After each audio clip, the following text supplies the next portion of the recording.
Auzubillahiminash-shaytanir-rajim. Bismillahir-rahmanir-rahim. Assalamu alaikum class 7. How are you to all? I hope you are fine. Please open your history books. Chapter number 7. Akbar's successor Jahangir and Shah Jahan. Page number 51. Today's topic is the architectural achievement of Shah Jahan. Shahjahan की जितनी भी architectural achievement थी वो आज हम discuss करेंगे. So let's start reading. Shahjahan had been blessed with the keen sense of beauty and talent for architecture. अब शाहजहां को अल्लाह की तरफ से ही बहुत ज़्यादा ब्लेसिंग्स थी. ठीक है. He was having a eagerness sense of beauty. उसको ब्यूटी अपनी एम्पायर को ब्यूटीफुल बनाने के लिए बहुत ज़्यादा सेंस थी और वो बहुत ज़्यादा टैलेंटेड था. ठीक है. For architecture. His rain is known for his contribution to impressive building in the subcontinent. और उसकी जितना भी रूलिंग पीरियड था उसको इसी इम्प्रेसिव बिल्डिंग की वजह से ही जाना जाता है. यानी कि उसकी जो जितनी भी एम्पायर्स थी उसमें बहुत ज़्यादा ब्यूटीफुल बिल्डिंग्स थी. उसने बहुत ज़्यादा बिल्ड की हुई थी. The most famous of which is the Taj Mahal in Agra. जिसमें से उन बिल्डिंग में से एक बिल्डिंग जो कि बहुत ज़्यादा फेमस है वो अपने नाम से ही जानी जाती है जिसका नाम है ताज महल जो कि आगरा में है. और आगरा किधर है? इन दिल्ली यानी उसमें इंडिया में. ठीक है. Built in money of Shahjahan's beloved in memory of Shahjahan's beloved wife. ये ताजमहल उसने क्यों बनाया? उसने अपनी बीवी की याद में ये महल बनाया. मुमताज़ महल the Taj Mahal is considered one of the wonders of the world. Taj Mahal को दुनिया के अजूबों में से एक अजूबा कहा जाता है. मेड ऑफ pristine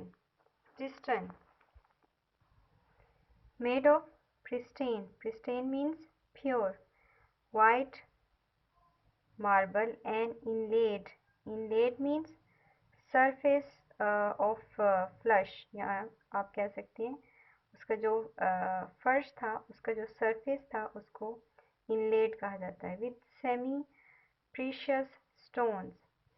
अब यहाँ पे इस पैराग्राफ में आपको जो उसमें ताजमहल में यूज़ होने वाला मटेरियल है वो डिस्कस किया जा रहा है कि वो कहाँ कहाँ से आया और वो कितना प्रीशियस था, कितना प्योर था. ठीक है. वो बहुत ज़्यादा ताजमहल को लेके बहुत ज़्यादा कंसर्न था. उसके अंदर वाइट मार्बल उसके फर्श के ऊपर लगाए गए और छोटे छोटे प्रीशियस स्टोन उसमें यूज़ किए गए. It is located on the banks of the river Yamuna and can be seen from the windows of the royal quarters in the Agra fort. अब ये जो ताजमहल है ये कहाँ पर है? जो रिवर यमुना है उसके किनारों पर है ये. और इसको बहुत ही आसानी से जो रॉयल क्वार्टर्स थे जो कि आगरा फोर्ट में हैं वहाँ से उनकी विंडो से बहुत इजीली देखा जा सकता है. The sight is equally beautiful at dawn. Dawn means the sunlight. ठीक है. द सनलाइट जो कि बहुत ही एक्सट्रीम लेवल की जब फर्स्ट जो हमें नज़र आती है लाइट आप बिफोर द सन उसको डॉन कहा जाता है. ठीक है. The site is equally beautiful at dawn and in the light of the full moon. अब जैसे डॉन की लाइट होती है और जो फुल मून की लाइट है इसमें इक्वली इसको जब देखते हैं इस ताजमहल को देखा जाता है तो ये इक्वली ब्यूटीफुल लगता है इन दोनों लाइट्स में. Which gives is an ethereals mean extremely beautiful light. ठीक है. Soft look. The construction of Taj Mahal involved artisans from Samarkand. अब जहाँ से इन आर्टिजन्स को बुलाया गया, वो कहाँ से बुलाया गया? समरकंद से। ताजमहल को कंस्ट्रक्ट करने के लिए जो मजदूर बुलाए गए या आर्टिजन्स बुलाए गए, वो समरकंद से थे, कंधारा से थे और बगदाद से, एंड शिराज। ये वो इलाके हैं जहाँ से आर्टिजन्स को ताजमहल को कंस्ट्रक्ट करने के लिए बुलाया गया। While local craftsmen from Delhi, Lahore and Multan helped to build and decorate the Taj under the supervision of Ustad Isa.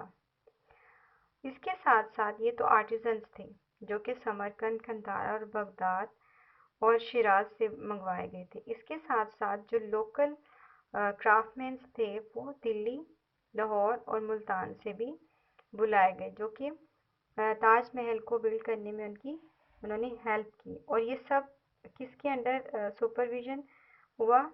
Under the supervision of उस्ताद ईसा। उस्ताद ईसा जैसे आजकल की ज़ुबान में समझाऊं तो जैसे मिस्त्री और मज़दूर होते हैं, उनका एक ठेकेदार होता है, तो वो ठेकेदार कौन था उस दौर में?